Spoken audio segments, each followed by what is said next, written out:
Hello friends, welcome back to our channel. Today special recipes meal maker curry అండి. మీకు అందరికీ తెలుసు కదా మీల్ మేకర్ ఆల్రెడీ. సో ఆ కర్రీ చేసుకుంటున్నాం ఇవాళ. ఇక్కడ నేను ఏమేమి తీసుకున్నానో చూడండి friends. Ingredients: meal maker, onions, tomatoes, వెల్లుల్లిపాయ రెబ్బలు, చిన్న అల్లం ముక్క. ఉల్లిపాయలు వచ్చేసి పెద్ద సైజు అయితే మీకు 3 సరిపోతాయండి. నేను కొంచెం చిన్నది కూడా ఉంది కాబట్టి 4 ఉల్లిపాయలు తీసుకున్నాను అండ్ 3 టమాటాలు తీసుకున్నాను ఫ్రెండ్స్. అలాగే చిన్న అల్లం ముక్క, 8 నుంచి 10 వెల్లుల్లిపాయ రెబ్బలు. ఇవన్నీ కలిపి మనం క్లీన్ చేసుకొని గ్రైండ్ చేసుకుందాం ఫ్రెండ్స్. గ్రైండ్ చేసుకోవడానికే కాబట్టి మన కర్రీలో లాగా చిన్న చిన్న పీసెస్ ఏం కొయ్యక్కర్లేదు.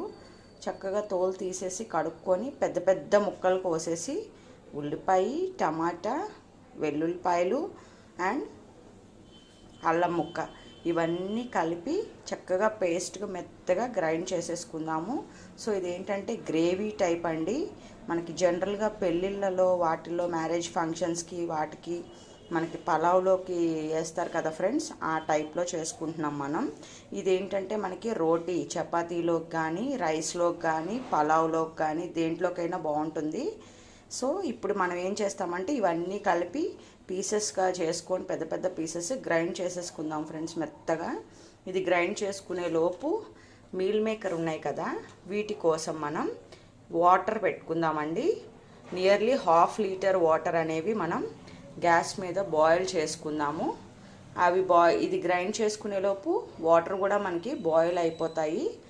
ఈలోపు మనం ఇవి గ్రైండ్ చేసుకొని వాటర్ అయితే పెట్టేసుకుందాం ఫ్రెండ్స్. రండి. ఇదిగోండి ఫ్రెండ్స్, చూసారు కదా ఎంతెంత పెద్ద ముక్కలు కోసుకున్న తర్వాత ఇందులోనే వెల్లుల్లిపాయ రెబ్బరు తొక్క ఒలిసేసి చక్కగా అల్లం ముక్కలు వేసేసి, టమాటాలు మనకి ఎప్పుడైనా సరే కొంచెం వాటర్ వస్తాయి కదండి. సో మెత్తగా పేస్ట్ అవ్వదు ఆనియన్ దానివల్ల. కాబట్టి ముందు ఒక్కసారి ఉల్లిపాయ, వెల్లుల్లిపాయలు, అల్లం ముక్కలు ఈ 3 కలిపి ఫస్ట్ గ్రైండ్ చేసుకుందాం ఫ్రెండ్స్. జస్ట్ ఒక్కసారి అలాగా ఒక రౌండ్ తిప్పేసిన తర్వాత అప్పుడు మనం ఇందులో టమాటాలు అనేవి యాడ్ చేసుకొని ఫైన్గా మెత్తగా చేసుకుందాం. ఓకే కదండి. కొంచెం క్రష్ చేసుకున్న తర్వాత ఇప్పుడు మనం ఈ టమాటా ముక్కలు అనేవి యాడ్ చేసేసుకుందాం ఫ్రెండ్స్. ఓకే,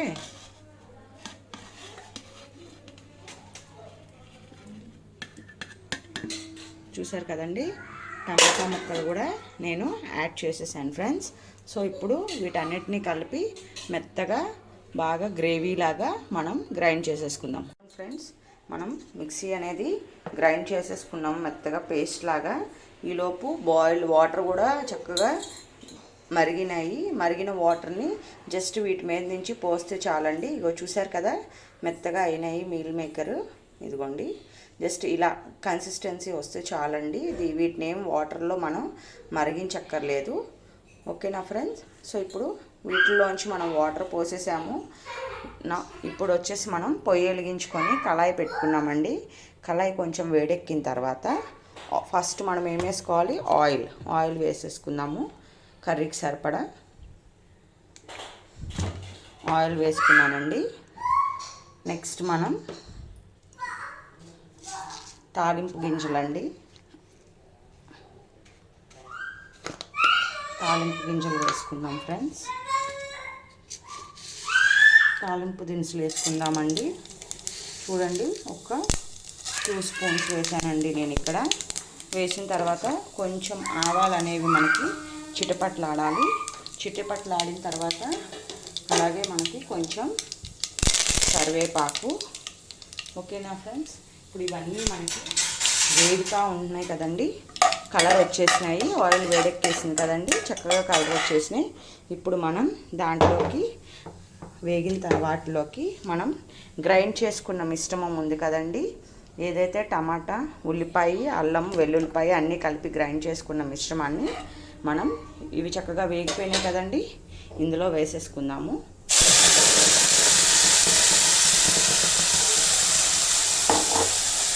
ఇప్పుడు ఇది ఆయిల్లో మనకి చక్కగా ఎర్రగా వేగాలండి బాగా. అప్పుడే పచ్చివాసన అనేది పోతుంది. ఎందుకంటే మనం ఉల్లిపాయ, టమాటా అన్నీ మనం పచ్చివే కదండి వేసాము, గ్రైండ్ చేసాము కాబట్టి అవంతా పచ్చివాసన అంతా పోయే వరకు బాగా చక్కగా ఎర్రగా వేగనివ్వాలి. సిమ్లో పెట్టుకొని ఆయిల్లో మూత పెట్టేసుకోవాలి ఫ్రెండ్స్.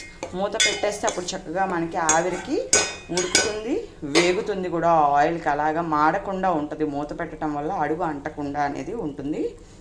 ఓకేనా? సో ఇది వేగేలోపు మనం పక్కన ఇంకొక చిన్న కళాయి పెట్టుకుందామండి. కళాయి పెట్టుకొని ఒక 1 to 2 టేబుల్ స్పూన్స్ ఆయిల్ అండి, చాలు. కొంచెమే ఆయిల్, ఒక 1 నుంచి 2 టేబుల్ స్పూన్స్ ఆయిల్ వేసుకుందాము. అది కొంచెం వేడెక్కిన తర్వాత మనం ఆల్రెడీ ముందుగా వాటర్ అనేది దాంట్లోంచి పోసుకొని పెట్టుకున్నాం కదండి మీల్ మేకర్ అనేది. ఆయిల్ కొంచెం వేడెక్కిన తర్వాత ఈ మీల్ మేకర్ అన్నిటినీ చూడండి ఇందులో వేసేస్తున్నాను నేను.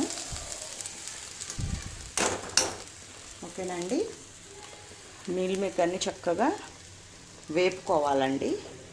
ఎందుకంటే మనం వీటినేమి ఉడకపెట్టలేదు కదా, ఉడకపెడితే పేస్ట్ అయిపోతుందండి. ఎప్పుడన్నా మీల్ మేకర్ చక్కగా బాగోదు. సో మనం ఏంటంటే ముందు అలా వాటర్ దానిలోంచి పైనుంచి పోసుకొని ఆ తర్వాత ఒక 5 minutes జల్లెల్లోని వాటర్ అంతా పోతుంది కదండి దీంట్లో నుంచి. అలా పోయిన తర్వాత ఒక 5 minutesకి మనం వేరే చిన్న కళాయి కానీ గిన్నె కానీ ఏదన్నా పెట్టుకొని కొంచెం ఆయిల్ వేసుకొని వీటిని ఇలా వేపుకుంటూ ఉండాలండి. చక్కగా పచ్చివాసన పోయి మనకి ఆ స్మెల్ అనేది ఏదైతే వస్తుందో మీల్ మేకర్ది, ఆ స్మెల్ అనేది రాకుండా ఉంటుంది కర్రీలో. టేస్ట్ అనేది చాలా బాగుంటుందండి మనకి. యాజ్ ఇట్ ఈజ్ మనకి నాన్ వెజ్ లాగా అనిపిస్తుంది. పీస్ మెత్తగా పేస్ట్ అవ్వకుండా, ప్లస్ ఆ స్మెల్ అనేది తెలియకుండా టేస్ట్ అనేది చాలా బాగుంటుంది మనకి ఇలా వేయించుకోవటం వల్ల. చూడండి, ఈలోపు ఇక్కడ ఆనియన్ పేస్ట్ వేసాం కదా మనం, ఆనియన్ టొమాటో పేస్ట్, అది కూడా చక్కగా వేగుతుంది. వేగేటప్పుడే మనకి ఇందులో రుచికి సరిపడా కొంచెం ఉప్పు వేసేసుకుందామండి.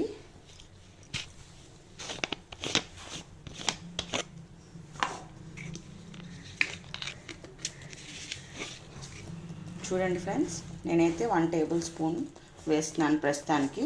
తర్వాత మనం మళ్ళీ చూసుకొని ఉప్పు అనేది వేసుకుందామండి. ముందు ఎందుకు కొంచెం ఉప్పు వేసుకున్నాను అంటే ఉప్పు వల్ల మనకి వాటర్ అనేది వస్తుంది కదండి, సో దానివల్ల త్వరగా మగ్గుతుంది. ఉల్లిపాయ టమాటా అనేది త్వరగా మగ్గుతుందండి, అందుకనేసి ఉప్పు కొంచెం వేసుకున్నాము. ఇదిగోండి చూడండి, ఇది కూడా చక్కగా వేగుతున్నాయి.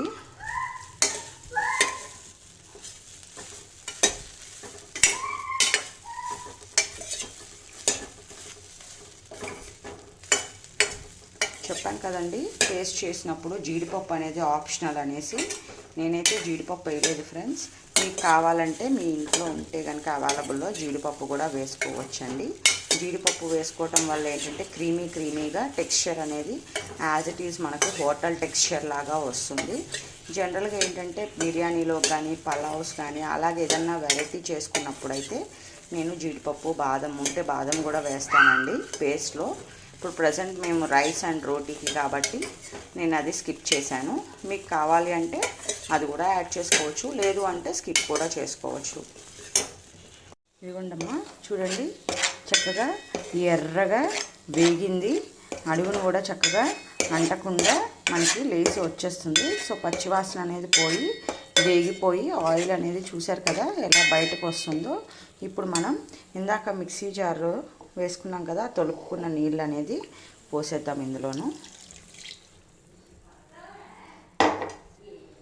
పోసేసి చక్కగా అంతా ఒకసారి కలుపుకుందాము. కలుపుకున్న తర్వాత ఇంకా వాటర్ అనేది మనకి పడుతుందమ్మా, చూసి మనం వేసుకుందాం వాటర్ అనేది కన్సిస్టెన్సీని బట్టి. బట్ ఈలోపు అయితే మనం ముందుగా ఏం చేద్దామంటే, మనం ఆల్రెడీ వేయించుకొని పెట్టుకున్నాం కదా ఇందాక మీల్ మేకర్ అనేది, చిన్నగా ఆయిల్లోని ఆ మీల్ మేకర్ అనేది వేసేసుకుందాం. ఓకే, చక్కగా మీల్ మేకర్ మొత్తం ఈ గ్రేవీ మసాలా అంతా మీల్ మేకర్కి పట్టేలాగా ఒక్కసారి మొత్తం అంతా తిప్పుకోండి, కలుపుకోండి. చక్కగా ఫైన్గా మనం ఏంటంటే వాటర్లో ఉడకపెడితే మెత్తగా అయిపోతాయండి మీల్ మేకర్. ఇలా తిప్పినా చేసినా మనం ఏంటంటే వాటర్లో మరగపెట్టకుండా జస్ట్ దాని మీద నుంచి వాటర్ పోసి తర్వాత మళ్ళీ మనం ఆయిల్లో వేపాం కదండి, దానివల్ల మనకు ప్రాఫిట్ ఏంటంటే అది మెత్తగా అవ్వదండి. మీల్ మేకర్ అనేది చక్కగా అలాగా వేసిన బాల్స్ వేసినట్టే ఉంటాయి. ఇప్పుడు ఇందులో మనం కొంచెం ఉప్పు ఆల్రెడీ ఇందాక చూపించాను కదండి, వేసుకున్నాము. తర్వాత లాస్ట్లో చూసి సరిపోకపోతే అప్పుడు వేసుకుందాం. ఇందులో అయితే ఇప్పుడు నేను కొంచెం పసుపు, కారం అండి. కారం కొంచెం ఎక్కువే పడుతుందండి, ఎందుకంటే మనం ఆనియన్ పేస్ట్ వేసాము. ఆనియన్ అనేది తీపి వస్తుంది కాబట్టి దానివల్ల మనకి కొంచెం కారం అనేది ఎక్కువ పడుతుందండి. పసుపు కూడా కొంచెం, టర్మరిక్ కదా, యాంటీబయాటిక్ మంచిదండి పసుపు. కాకపోతే మేము ఆడించిన పసుపు అండి ఇది, అందుకే నేను కొంచెం వేసుకుంటున్నాను. కలరు స్మెల్ చాలా ఎక్కువ ఉంటుంది మాది, సో కొంచెం వేసుకుంటున్నానండి. కారం మటుకు ఎక్కువే పడుతుందండి, ఎందుకంటే మనకి చెప్పాను కదా ఉల్లిపాయ వల్ల. ఉల్లిపాయ అనేది మనకి తీపి వస్తుంది కదండి, దానివల్ల ఏంటంటే కూర తీయగా ఉంటుంది, బాగోదండి మసాలా వేసినప్పుడు. మనం ఇలాంటి గ్రేవీ కర్రీస్ కొంచెం స్పైసీగా ఉంటేనే అవి చాలా బాగుంటాయండి. అందువల్ల ఏంటంటే మనం కొంచెం కారం అనేది ఎక్కువే పడుతుందండి. ఇప్పుడు చూడండి, కారము, పసుపు, ఉప్పు ఆల్రెడీ వేసాం కదండి, అదంతా కొంచెం మీల్ మేకర్కి అంతా పట్టేలాగా కలుపుకోవాలి. చక్కగా స్మూత్గా హ్యాండిల్ చేస్తూ ఆయిల్ అంతా కూడా వేగి, చూశారు కదండి ఎక్కడ అసలు అంటుకోవట్లేదు, చక్కగా లెగిసి వస్తుంది. కాబట్టి అందుకే అలాగ మంచిగా వేగిన తర్వాతే మనం మిగతా ఐటమ్స్ అన్నీ వేసుకున్నాము. మీల్ మేకరు, పసుపు, కారం. ఇప్పుడు ఇదంతా మీల్ మేకర్కి పట్టించాం కదా, ఒక్క 2 మినిట్స్ మనం అలాగా మూత పెట్టేద్దామండి. అప్పుడు ఆవిరికి అదంతా మీల్ మేకర్కి మసాలా అంతా పడుతుంది. ఓకేనా అండి? ఈ మీల్ మేకర్కి మనకి చక్కగా మసాలా అనేది పట్టేసిందండి. కారం, పసుపు అవన్నీ కూడా చక్కగా మిక్స్ అయినాయి. ఇప్పుడు మనం వాటర్ అనేది పోసుకుందామండి.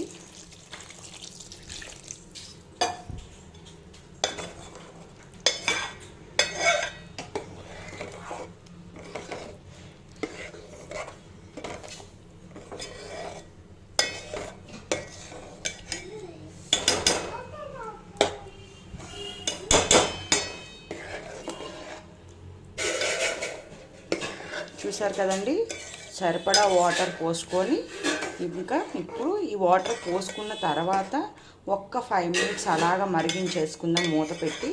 ఆ తర్వాత మనం టేస్ట్ చేసుకొని అప్పుడు ఏదైనా ఉప్పు అయినా కారం అన్నా ఏదన్నా తగ్గింది అనుకుంటే మనం మళ్ళీ యాడ్ చేసుకుందామండి.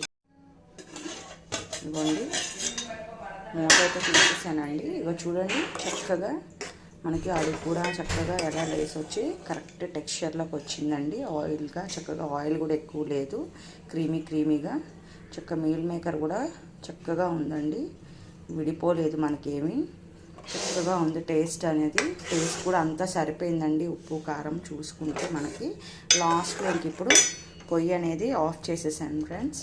ఆఫ్ చేసేసుకున్న తర్వాత చక్కగా మీ దగ్గర కొత్తిమీర కనుక ఉంటే, నా దగ్గర అయితే ప్రజెంట్ అవైలబుల్లో లేదండి, అందుకే వేయలేదు. మీ దగ్గర కనుక చక్కగా కొత్తిమీర ఉంటే లాస్ట్లో అలాగ సన్నగా తరిగిన కొత్తిమీర కూడా వేసేసుకొని కాసేపు ఆ వేడికి మూత పెట్టేసుకున్నారంటే చక్కగా దానికే మగ్గిపోతుందండి కొత్తిమీర. చూసారు కదండి ఎంత చక్కగా కుదిరిందో గ్రేవీ కర్రీ.